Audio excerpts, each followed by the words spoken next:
If you've been watching Crowdsource the Truth for 5 years, since it started, you might recall this spot. I'm back on the Highline today. We were here yesterday with Charles talking about this. July 2nd, 2017, we sat right over here. That was the first interview to be broadcast with Charles on Crowdsource the Truth. And there's some confusion because I've been talking about reposting it, and I've done that. People who are sponsors on subscribestar.com/crowdsourcethetruth and patreon.com/crowdsourcethetruth are going to be able to watch it starting at 6 p.m. tonight. So if you're not yet a sponsor, now is a great time to get on there. You can check out this first interview with Charles Ortel. And you know, I was looking at it a little bit. It's very interesting. People might notice from the thumbnail, we've got Stupid Mario Brother hanging out with me and Charles. People who've been, as I said, watching from the beginning might recall that we did quite a lot of broadcasts with Stupid Mario. From time to time, I get messages from people saying things like, you know, this beef is stupid. You guys are on the same side. Why are you fighting? You know, make up and you can work together to do whatever it is people think we're on the same side of. We are not on the same side. That's important for you to understand. It's not entirely clear what side he's on, but this video that I've reposted, it's important because remember when we first contacted Charles, and I'm going to go back in and restore the true first video that nobody has seen, not Charles, I haven't even seen it because it's actually not been fully edited. Now there is an exit somewhere right around here. I don't want to spend too much time on the Highline right now. I'm just trying to get down to the street. I wanted to show everybody that spot and let everybody know that 6 o'clock tonight you're going to be able to watch the video. The truly first broadcast with Charles took place down at the World Financial Center, and we've spoken about it. However, there were some technical problems that prevented me from properly finishing it, and so it's never been broadcast, and I've never watched the whole thing. And at this point, it took place so long ago that I really barely remember what the nature of the discussion was. See, I think there's an exit right here. And so that'll be interesting. I'll get to work on putting that together and make that available for sponsors as well, because the interesting thing about this series of interviews in the context of the history of Crowdsource the Truth is that the very first one down at the World Financial Center, it was put together using a technique that's totally different than what I finally settled on. I think people might remember, longtime viewers, might remember that when I set out to create Crowdsource the Truth, I had a very clear vision in my mind. I was watching a lot of independent news, you know, everything from InfoWars to We Are Change, and there's a bunch of people who were doing this back in 2016 and well before. And I just observed that a lot of them were complaining that they were getting demonetized on YouTube. So that was obviously a problem. I mean, I was setting out to start a new business. My 3D career had ended. 3D industry in Hollywood basically collapsed. It's interesting. I was thinking about this earlier today, and so I was looking around at some of the old stuff that I had worked on, and I ran into this review of a movie that I was the cinematographer of. I had never seen this review before. The person reviewed it in 2020. The film was made in 2009 and 10 and released in 2011. It was a great review.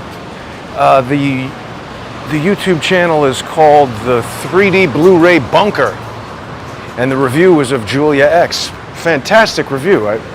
Thank you to 3D Blu-ray Bunker for that kind of review. And if you have a 3D Blu-ray player and you're interested in seeing a film that 3D Blu-ray Bunker says is one of the greatest 3D films they've ever reviewed, better 3D quality than films with 100 times the budget, Seek out a copy of Julia X on Blu-ray 3D. Full disclosure, I don't get any more money from anything to do with Julia X, but if you like 3D, perhaps you will like it.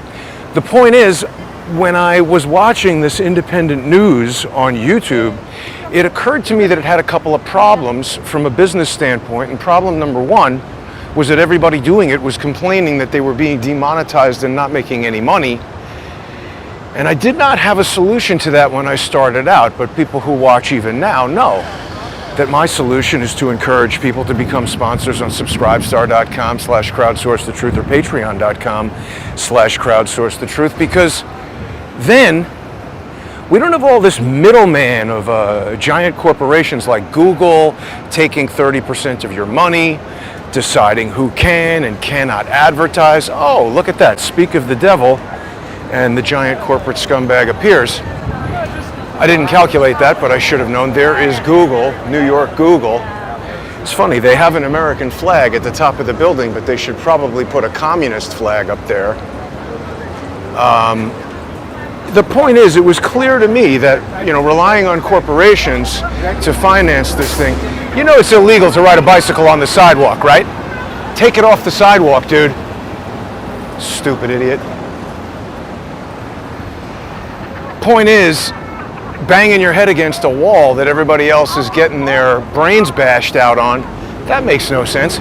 So I came up with this alternate approach. When you were making all your money from YouTube, any opponent to whatever information you were putting out on YouTube needed to do was make some kind of a complaint to YouTube, get you a strike. And there's a lot of ways that these strikes can be provoked.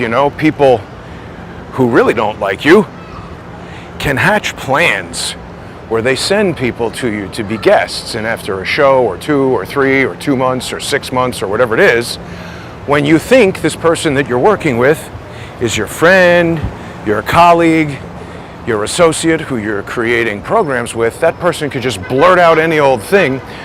Remember Larry Gators? When I started asking him sensible questions that he didn't want to answer, he started blurting out nonsense about the 17th letter of the alphabet.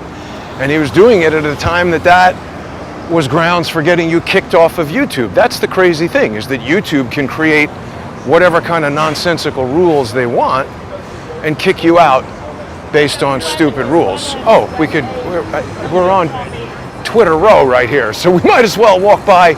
Oh, maybe that idiot is knocking off work again. I think he gets out earlier. So the point is, the direct-to-viewer sponsorship plan was coming together, but I want to focus more on what we were talking about with Charles up there, because at 6 o'clock, sponsors of Crowdsource the Truth will be able to watch that video. We were talking about the death of Peter Smith. Now, the video originally aired, that is so sweet. This little girl just waved to those people. Look at how tiny she is. We were talking about the death of Peter Smith. Now, the video was originally recorded on July 2nd, and that was 2 or 3 weeks. No, excuse me, more than a month. I believe Peter Smith, his death occurred, I think, in May. We're going to go back over the timeline of this Peter Smith.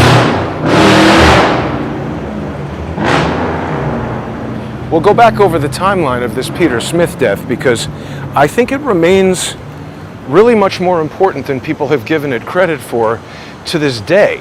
And if you notice the headline on the thumbnail, when you become a sponsor and go watch the video, you see I used a headline with a picture of General Flynn. And the headline was asking the question, can GOP operatives be prosecuted for attempting to obtain Hillary Clinton's emails? This was the 33,000 emails, remember, that Peter Smith was looking for, and he had been in communication with Charles about this. He had sent Charles an email to the effect of, hey Charles, I think this person I guess has no window. I think I've found somebody who has access to these emails, and he made a point of saying that they were not affiliated with the Russian government. There was that whole business with Shane Harris, journalist for the, at that time, Wall Street Journal, Rupert Murdoch. now Washington Post, Compost. But you know what? I might have been further east than Twitter headquarters, but it's okay. We know what they're up to over there. Hi, adorable Yorkie. The point is, Peter Smith was looking for these 33,000 emails. I'm trying to figure out who decided it was 33,000, because it seems like it's many, many more. We've heard that every single email that Hillary Clinton ever sent was not done on a government server. You're trying to tell me that the entire time, every single email she sent while she was Secretary of State, it was only 33,000 emails? I don't believe that. Look at your own emails over the course of 4 years. And I doubt you're as busy as the Secretary of State of the United States. Maybe you are, I don't know. Point is, I don't believe that story. And somebody came up with 33,000 emails, and everybody knows what I think about the number 33. It seems like a code that is used for people to send each other little nod, nod, wink, wink messages saying, hey, don't worry about these emails, we got it covered. Let's see if I get hit. And I want to know who came up with this idea that there were 33,000, because this headline, ooh, can GOP operatives be prosecuted for these emails? It sort of rhymes with all the crap that they're saying about Trump now. Can he be prosecuted for having classified information? Well, I mean, can Hillary Clinton be prosecuted for having that stuff and deleting that stuff? It's just mind-numbing how people ignore these facts and everything. You know, I still haven't gotten that jackass's name. But I don't think me charging in there, making a scene, is the most effective way to do it. Look at how much crap is on Twitter's block here, not including Twitter itself.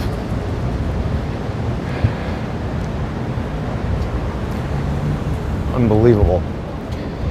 So yeah, it's just real interesting because, you know, the other thing I want people to keep in mind is that Stupid Mario was the one who suggested that we interview Charles. And I had seen Charles on Lionel and a couple of other things. But it was Trish who first contacted him and put all that together. And I think that they might have been using me to target Charles. Not me per se, but the fact that we had a show and that we were doing an interview. You know, I was a convenient, essentially cutout for them to try to target Charles. And I think they were trying to jam up Charles. Because remember, the FBI went and met with Charles regarding this whole Peter Smith thing, and recently, like during this year, somebody obtained that, whatever that, is it a 302? Whatever they had from meeting with Charles, these bad notes that were totally redacted, that kind of told us nothing, that was from an FBI meeting with Charles. And that was also, all the same material, the conversations, that time frame where they had Corsi. Remember, Jerry Corsi was jammed up with, criminal charges, or what were they charging him with? They were trying to, I don't even remember the details, but they were trying to get Corsi to accept a plea deal to say that Trump did this or that. I mean, this was all their early days of their stupid mess to try to set up Trump and get him impeached. And so now it's just a different version of the same thing. Now, I don't know if I mentioned this to people, but right after the ultimate knockout, not the ultimate because they're back at it already, but the most recent devastating haymaker to the Stupid Mario brothers that knocked them out in Motor City, Detroit, that gave rise to like a sort of a 2-week summer vacation. It was the longest reprieve I've had since these idiots set their sights on trying to destroy my business and spend every day of their lives monitoring every single thing that I do. Just a little advice to people who are like, oh, this is boring, this beef, get over it. You guys should be working together. If you're saying that sincerely, I forgive you, because you obviously don't know what the hell you're talking about. We're not on the same side. I'm still trying to figure out what side it is that these guys are on, but it's not my side. And this is not some beef. These guys have been publicly lying about me and bringing frivolous lawsuits for 5 years. How would you feel about somebody who spent almost every day of the last 5 years trying to ruin your business, your personal life, your public reputation, destroying all the work that you create. Think about that. You know, it's difficult to create stuff. I like that. You like that? Nice. Thanks. High tech. Getting kudos just walking around. It's better than getting attacked. Yeah, see, sometimes people look back at me, maybe just because they're interested in the equipment or maybe because they got a good idea about trying to hit me, but when they see that they're going to be recorded, they walk away. How pathetic is that? Making anything is difficult. And having it come out the way you want, making something nice, it's hard. It took me a lot of thinking. This takes me back to an earlier part of the conversation. So the reason why that very first interview with Charles down at the World Financial Center didn't work is because when I set out to create Crowdsource the Truth, I had this idea that I was going to try to do something different that would bridge the gap between expensive, highly produced, multi-million-dollar corporate news shows where we have on-screen graphics and multiple angles and cutting to guests and video insets and all that kind of stuff. And bridge the gap between that and the independent news where it's just, a head in front of a laptop reading you websites, which I found extremely visually boring. And stay with me for a second, because it's not about, my early collaborator used to deride my efforts to do this because he said, oh, it doesn't matter about the packaging, it's the content.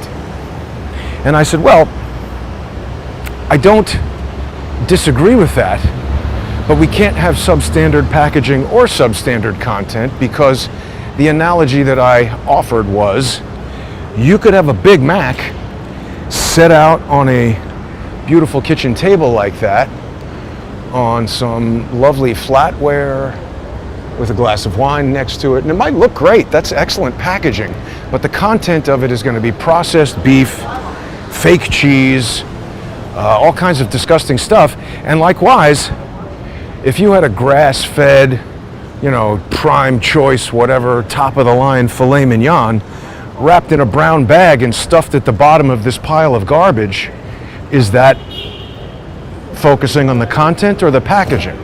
My point is, we need good quality content, and we need it to be packaged in a way that makes it palatable to the viewer. And my opinion was, I've had this opinion for a long time, if you go back and look at movies that were made in the 1950s or news broadcasts from the 1960s, you're going to notice a simplicity in the cinematic style, in the way these things are done and the way that they're made. And if you do that, go Google Walter Cronkite or whatever and watch a news broadcast from the 60s. They're all sitting around smoking cigarettes. It's one camera. These people handing him papers on screen during the shot while he's broadcasting. And it doesn't have the same tempo. It doesn't have the same cadence. It doesn't have the same style. And we are all modern consumers of motion picture entertainment.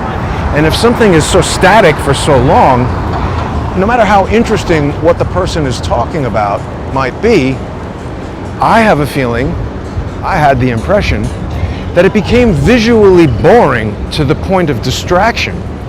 And that's why I wanted to create this multi-camera shoot in a gym bag. That was the concept. And people have seen me do that all over the country and all over the world.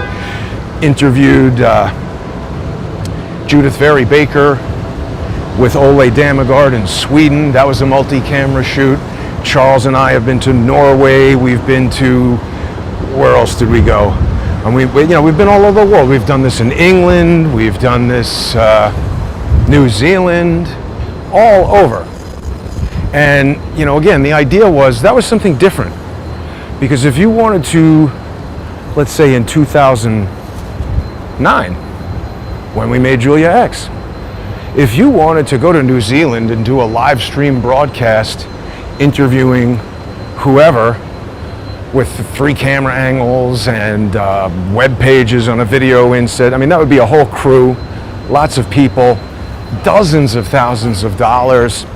It just wouldn't be possible. But that style of 60 minutes interview, I think, is a very familiar format to people. It's very visually engaging, keeps you, there's timing to it, right? When you cut to the person who's speaking, a wide shot, a close-up. This is all the language of cinema.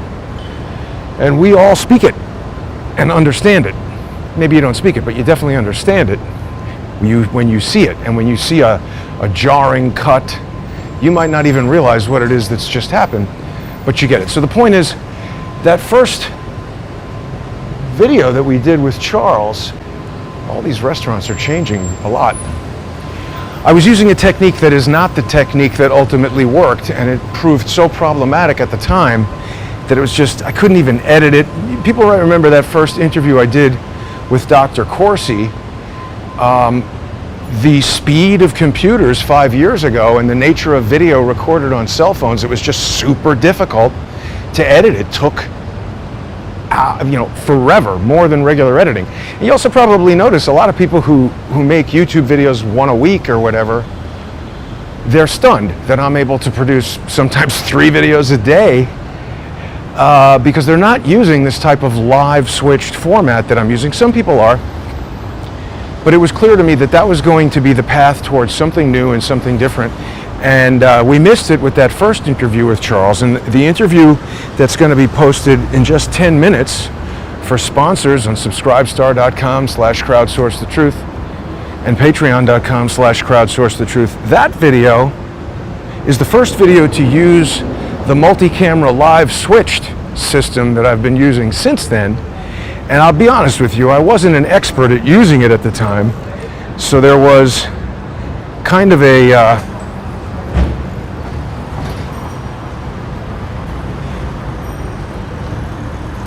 lost my train of thought. King of Women, please calm down with the comments. We don't blast the comments here. Give other people a chance to get in there. The multi-camera thing in a gym bag. People who get onto subscribestar.com/crowdsourcethetruth and patreon.com/crowdsourcethetruth and become sponsors, if you aren't already, you're going to be able to watch this video. It's the very first video created with the system that I've been using since then. And I want to just warn people that there are some audio glitches. So if you're listening with headphones, it's radio static. So it's not like loud, insane pops and things like that. But just be aware that there's going to be some static and interference there. I was very reluctant to repost it because of the technical issues with the audio. But so many people wanted to see it, and it is a historical record of one of the first conversations with Charles, and we do need to very carefully scrutinize all of this information about Peter Smith. Because you see, I have come to really distrust General Michael Flynn. Sorry if that upsets people, but this is what has occurred, and if General Flynn has an issue with that, he knows how to reach me. Stopped contacting me a long time ago, although he was communicative through Twitter. I had raised an alert about someone that he was close to, who I just simply told him, listen, I have information about this person I'd like to share with you that causes me to distrust them. I'm not trying to tell you what to do, but I would like you to hear this and form your own opinion about it. Never heard from him again after that. It's also very interesting that, remember when there was right before, or maybe right around the election, 2020, Patrick Byrne was doing some interviews with a weird curtain behind him. And we had noticed on Crowdsource the Truth that it was the same curtain that appeared behind General Flynn in some interviews that he had given right around that same time. And we put 2 and 2 together and realized that Flynn and Byrne were there in the same hotel room, and it was the Trump, mailbox hotel or whatever that thing was that's now the Waldorf Astoria DC, the post office hotel, the Trump International DC Hotel. Whoa! Oscar Mayer Wiener. I love the Wienermobile. Look at that. Stupid or genius? The cold dog. Haha. Man, that thing's got to go electric. Where's Joe Biden to find that hot dog? Oh, wait a minute. Obama was bringing in hot dogs. Careful with the dog in the street. Oh my God, I was worried that... Could you imagine if your boxer got run over by a garbage truck? You know, that's good that we just saw the Oscar Mayer wiener. There's so much weird stuff going on around New York. But, yeah, we had Patrick Byrne then at that same hotel. Patrick Byrne now is hanging out with Mike Lindell. I also, as people who watch the show know, I really don't trust Mike Lindell. And people say, oh, you know, you're just jealous, or you should trust him because he loves Jesus and this and that. I mean, isn't that the number one thing to say to somebody who, I mean, you can, like, how many of these people who have these gigantic churches and are buying themselves jets and whatever are later found out to be lying to everybody and using religion as a deception tactic to, you know, gain people's trust? It's a social engineering tactic, I'm sorry to say. And it's evil, and I'm not saying you should distrust people who wear gigantic crosses in their pillow commercials, but it's interesting that he was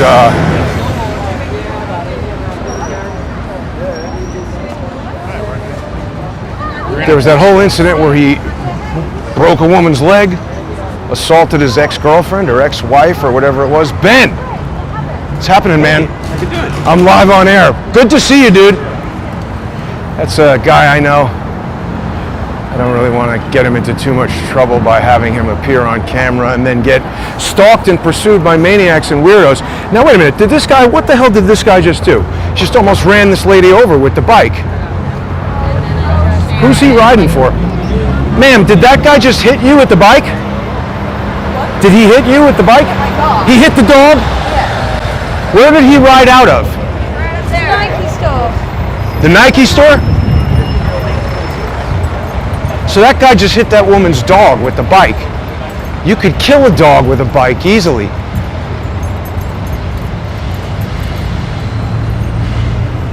Yeah, but the Nike store is not delivering stuff on bikes. Let's see what's going on here. Excuse me, is that guy who just left on the bike delivering stuff for you, or he's just a customer?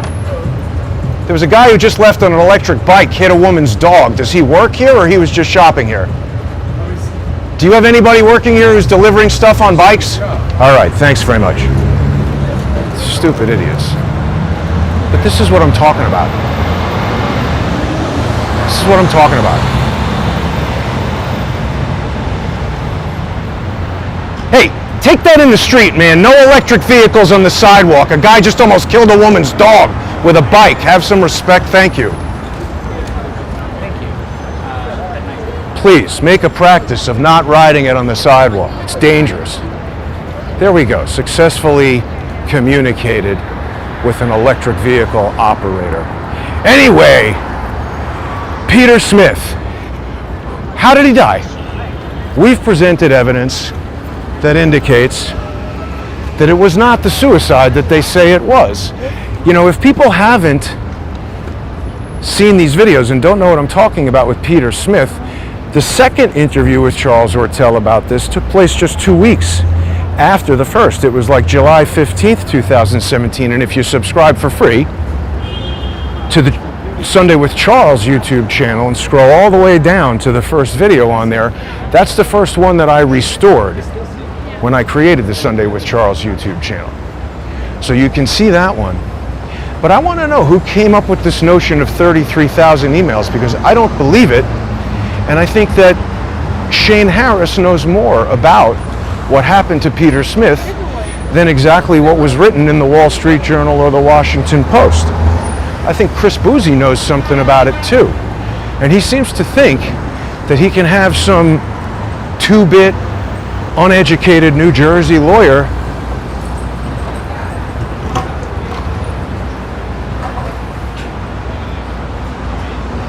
threaten to sue me if I don't withdraw my lawsuit against him. Where is that lawsuit, New Jersey? Chris Boozy, you better lawyer up, bro. But you see, I think these guys know a whole lot more about what happened to Peter Smith than we have yet learned. And I think it's much more important than people realize. Wow, it's 90 degrees at 6 p.m. Very hot. So we're going to start to unravel this a little bit here. And we know much more about that Peter Smith death now in 2022 than we did in 2017. So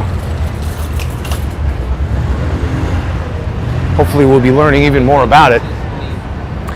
Anyway, I just wanted to let everybody know that this replay of the first broadcast interview with Charles Ortel is available to sponsors on subscribestar.com/crowdsourcethetruth and patreon.com/crowdsourcethetruth. What is that? NPDF. What is NPDF?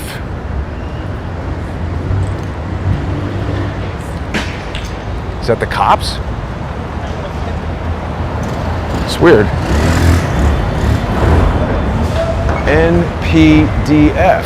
What is it? 888 Safe Cop. National Police Defense Foundation. So it's a foundation and they're driving around in a Mercedes G-Wagon? Seems G63. Nice. AMG. The premium. That is wild. What kind of foundation needs a 12-cylinder Mercedes? Gotta love the cops doing nothing in style.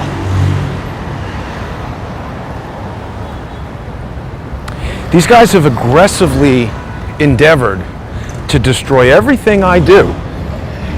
And I don't think it's because I'm so good looking. I think it's got something to do with Peter Smith and all the reporting that we've done about his highly suspicious death. Because that started at the very beginning, and these guys have been after me since the very beginning, and they are not letting up. Is this Uncle Bud? Are you Uncle Bud? Different van. Yeah, that dude's up to something sketchy. Not Uncle Bud. I actually knew that because Uncle Bud has a big Uncle Bud LED sign on there. It's so dangerous out here now, everybody, you know? Like sketchy thugs working all kinds of angles all over the place. So a lot of people want me to move. Yeah, and I want to because the city has become a decrepit, shell of its former self. But then again, I also don't want to move because this is where I live and I didn't decide I wanted to move. All this crappy stuff happened. And now moving feels like giving up. But yeah, I hope people will watch that tomorrow. It's a great time to become a sponsor, actually, because tomorrow we've got David Hawkins Reverse CSI. And David is, I was just talking with him earlier, he's come across some fascinating information pertaining to these student loans that is going to blow people's minds, particularly because it ties to so much of the research that David's been doing for so many years. I don't want to give away his big scoop, but people are going to want to tune in. Almost out of data. And tomorrow we're going to have the sponsor exclusive on Subscribestar and Patreon with David Hawkins and John Cullen. So tonight's a great time. Get on there, check out the taken from the archives replay of the first broadcast interview with Charles Ortel. If people like that, these guys aren't following the lights. If people like that, send me an email and I will get the editing done on the first ever interview. And we'll just be aware that there's going to be some technical issues with that. But should be all right. I mean, it's watchable. Obviously, I didn't want to put that out having technical problems 5 years ago, because people might see it and say, oh, this channel is, you know, poor quality or whatever. But I think now that everybody understands what we're doing here on Crowdsource the Truth, if you look at a legacy video that doesn't match the production value of what we're doing today, it's a little bit more understandable. Also, more good news. I saw that Laura, she's been busy obviously, so she hasn't gotten back to me yet, but she is not conceding. She's made certain statements about the election in Florida that I won't repeat, but people can look them up. And I agree. And that's a fact. Jack moved out of Illinois. I can do it. Yeah, I know. I could do it, but it's going to happen, I think. I'm just not ready yet to leave, and I think there's still more important information that we can learn from being here. But yeah, Laura is not conceding. I don't know exactly what she's going to do along those lines. Let's see if there's any news about her here. Well, just from a day ago, so she says she's not conceding, and we'll have to see what develops from that. Yeah, no new updates since a day ago. But I wish her luck. I'm surprised. Well, I can't say I'm surprised, but I'm disappointed that she didn't just outright win. I mean, look at this, you know. If we implemented my plan of dumpster vans, you get like a Sprinter-sized van with a dumpster in it, and just have them parked on the street, and people fill those and drive them away, either self-driving. Maybe Tesla could build a self-driving dumpster. They just split their stock. I don't know what that's going to do, but interesting. Another phenomenon is that bicycles are now riding the wrong way. A lot of people have spoken about that. There was something in the Post that two bicycles collided because one was going the wrong way, and then they got into a fight. So we have a really growing problem with the bicycles here in New York City. And people who aren't in New York City and haven't spent a lot of time like living here, I don't care about your opinion of what should or shouldn't happen with bicycles. This is not your town. This is not a park. This is not some small municipality with 60,000 people and, oh, let's let the kids have fun. This is a jam-packed city filled with maniacs and weirdos who can't get it straight, and they're riding all over the place in the bicycle, killing people's dogs. I don't even know what happened to that guy on 8th Avenue. And now we've got, you know, restaurants outside because Eric Adams wants to smash down blue huts outside restaurants while he's promoting the growth of outdoor dining. I don't understand. I don't know if it's possible for that guy to get dumber than he is, but I think I could be close to out of data. We'll see here. But yeah, big bicycle problem, big maniac problem. Bicycles, maniacs on bicycle problem. Yes, the other good thing is that guy was going to ask me for something, and he saw the camera and didn't want to be on camera, so he just walked away. And that is fine by me. So please subscribe to the Sunday with Charles YouTube channel, Crowdsource the Truth 7, Crowdsource the Truth 8, the Ghost Town NYC YouTube channel, new. I think you'll find the link to that in the related channels section on Crowdsource the Truth 7.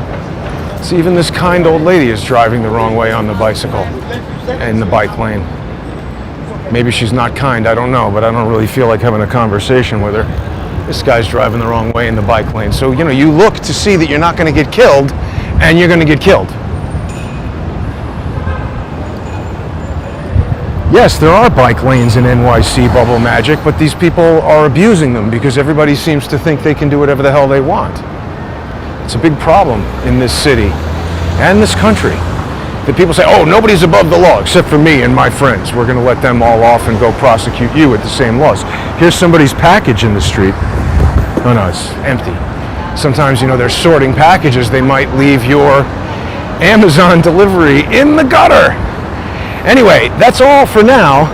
Thanks for watching, everybody. Become a sponsor tonight. You're going to get a great triple play. You can watch the re-release of the first broadcast Charles Ortel interview. It's on there right now on subscribestar.com/crowdsourcethetruth and patreon.com/crowdsourcethetruth. And I'll be back tomorrow with David Hawkins and John Cullen. And then Saturday we've got